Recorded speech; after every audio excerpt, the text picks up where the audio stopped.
Hey guys, my name is April from Unsolicited Plant Talks, and welcome back to our channel.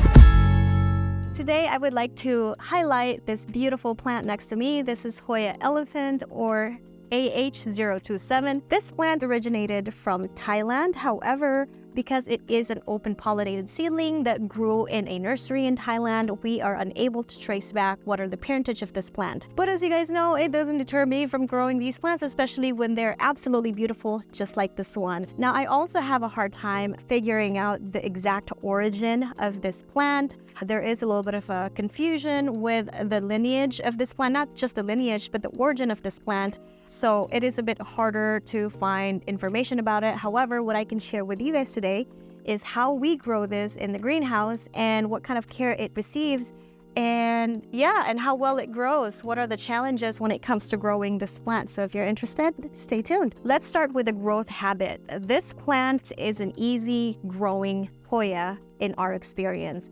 It is currently in a really big pot. It's a 5-gallon pot, and it is trellised using a bamboo trellis right there. And the vines are held up by those clips that we swear by. I really like those clips. They're reusable and they're easy to move. And they're temporary. As soon as our plants actually mold onto the trellis, we don't use those clips anymore. We remove them and we reuse them for some other plants that need some support. As for this one, this is about a year and a half old from cutting. This has quickly become our mother plant, and a mother plant that is not getting cut because of how well it's grown. It not only that it is a fast grower, it is also very easy to grow these massive leaves. Now, it's not just how to grow them. Obviously, this comes down to the genes of the plant. This is very typical for this specific cultivar. Like I said, look how massive these leaves are. You can see next to me.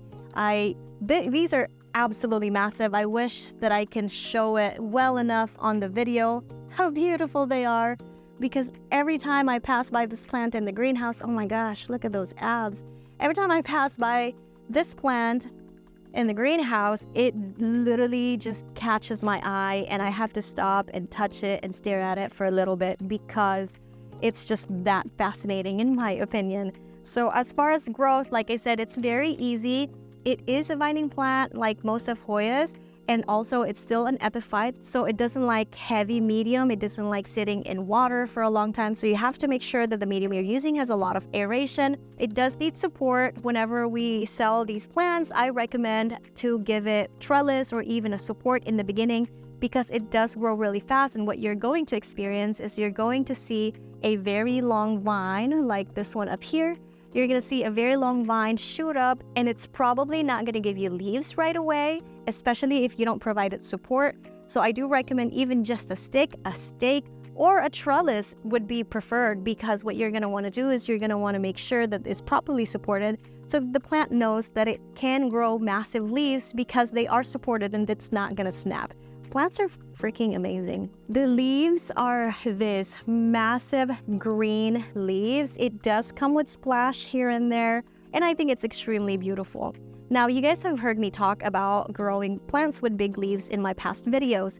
This particular one is growing in a shaded greenhouse. Now, you can grow this specific variety or this specific cultivar in a bright, indirect light environment, and it's actually going to give you some beautiful coloration. It's going to give you some sun-stressing colors on the leaves. However, because it's going to be bright and the plant is going to have to retain a lot more moisture and a lot more water in the leaves, they don't grow as big. And that is why I like growing this in low light, because I really love the big leaves of this particular cultivar. However, don't get me wrong, when you grow this in bright light, because like I said, the big leaves are in this plant's genes, you're still gonna get some big leaves. It's just not gonna be as big as if you were to grow it in low light.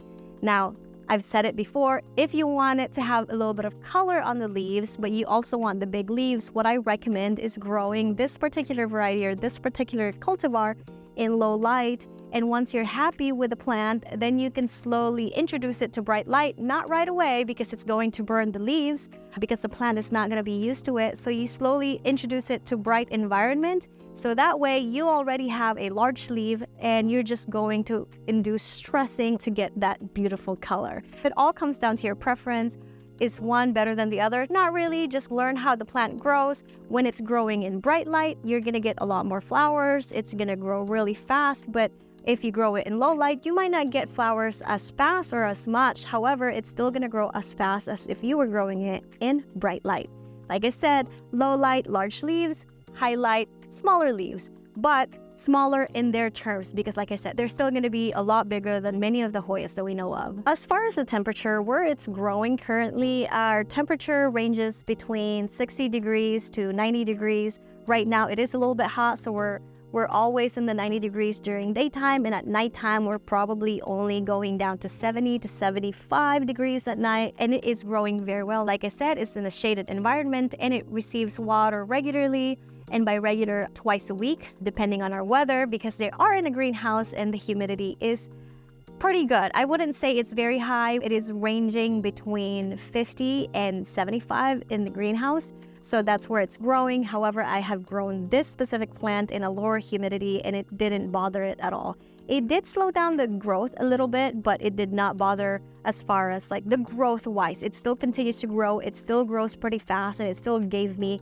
such beautiful leaves. So I don't think humidity is very tricky with this particular cultivar. So if you don't have a lot of humidity at home, that's completely okay. And if you can't provide a lot of humidity, that's okay too. Just know that it's going to be a little bit slower than what you might see online, but that's completely normal and there's nothing to be worried about. As far as the soil type, we are growing this in our mix, which is cocoa coir, cocoa husk mix. We're watering it twice a week, if not more, depending on how hot it is. And because it is in a bigger pot, I am not watering it as often as my other plants, although it is getting really big. Eventually, when this doubles up in size, I'm probably gonna have to water it more often than twice a week, just because I know it will drink a lot more, it will require a lot more water, and I'll think about it if I wanted to pot it at that time. But as for right now, I think where I have it, at this size and at this spot, we are pretty set and pretty stable with our care for this one. If you are looking to propagate this plant, it is very easy. It propagates just like any other Hoyas that I have mentioned before, and it propagates just like Latifolia that I have showed in my previous video. So if you're interested in how to propagate this one, you can watch that video. I'll go ahead and put the link down below so you can have an idea how we propagate it. Now, however, that is not the only way to propagate it. Some people propagate it in water, perlite, moss. So it would be up to you which one is your preferred method, especially if you've worked with other mediums before other than cocoa husk. Then work with whatever you're comfortable with, but all I can say, it is very easy to propagate. It does root easy. However, because of how big the leaves are, the rooting process may take a little bit longer. If you only have one leaf, you're probably going to see a normal rate of rooting this particular one. If you're rooting a cutting that has 2 massive leaves and more, then expect that it's going to take a little bit longer to root. However, it shouldn't stop it from rooting. It's just you're going to see those leaves wrinkle a little bit more before they plump back up. Another thing that I wanted to mention is that whenever we propagate this and the leaves become paper thin because the plant is using all of that water and all of that moisture into other energy, into rooting and keeping that leaf alive, you might see some cosmetic damages on the leaves as far as creases, maybe even dots or red dots or edema on the leaves eventually, and they might not go away completely, but I wouldn't worry about it. We just let them do their thing. We don't really baby them as much, and they plump up and they continue to give us beautiful leaves. If you are new to my process of propagating, I just wanted to mention it again because this is a personal preference. You don't have to do this. We do sell these plants on our website, and we take pride of the quality of our plants. So sometimes when the plants have a little bit of a blemish on the leaves, we don't sell those, or we sell them as an exact plant so that our customers can see exactly what they're getting. But if you get a plant from our stock photo, from our stock listing, you can assume that you're going to get a very beautiful, healthy plant. If there are any blemishes, it would be very minimal. So yeah, so when I grow this and I get those blemishes or cosmetic damages that are just not very pleasing to the eyes, I wait for it to be established, grow a new leaf and let it harden, and then I snip off the old leaf so that the plant can continue to produce beautiful leaves and not have to support that ugly leaf. ever. If you're interested, we'll have this on the website. Make sure to grab yours right away because these do sell out really quick as well. They're just beautiful. If you have the space for it, I definitely 100% recommend getting one of these for yourselves or one for your space because it is absolutely worth it. As far as fertilization, I use a regular fertilizer, which is Grow 16-16-16. And we use that once a week. We just do a foliar fertilizer and it just continues to thrive. It's not finicky at all. I freaking love this plant so much. I have been growing this plant for about, like I said, a year and a half from cutting. And as soon as it filled up the pot, because they do root very quick and they do root big, so as soon as I feel like the plant is a little too big for the pot, I already up-potted it so that I don't stunt the growth. Did I have to up-pot it right away? Not necessarily, but because of how big the leaves are, how big the plant was, and the root system, I found myself watering it a lot more often, so I wanted to up-pot it right away so that I don't have to worry about it getting wilty before I water it and stressing it too much. So, yeah. Isn't that pretty? It's currently not flowering, but I'll go ahead and insert the flower right here. I wouldn't say it has the best flowers, so if you're into flowers, I don't think this would be for you because, like I said, the flowers are nothing compared to the foliage itself. Now, am I saying the flowers ugly? Not necessarily. It's these beautiful clusters of waxy flowers that are known to be flowers of Hoyas. And it doesn't have a particular scent, in my opinion. Maybe I'll try again. Maybe I'll try to sniff it one more time next time it flowers. But I don't remember it having a particular scent. And if it does, it didn't stand out as much that I would remember it. So yeah, there you have it. This is Hoya Elephant or AH027. If you have this in your collection, please share your experiences on growing this plant, what you like and don't like about this plant, what are the struggles, and what is the thing that you really love about this one. And if you don't have this, I truly believe that you have to have one in your collection. This just brings so much joy to me. Unless you don't like big leaves, then don't get this because this is known for having big, abby, beautiful leaves. But I don't know who doesn't like big, beautiful leaves, right?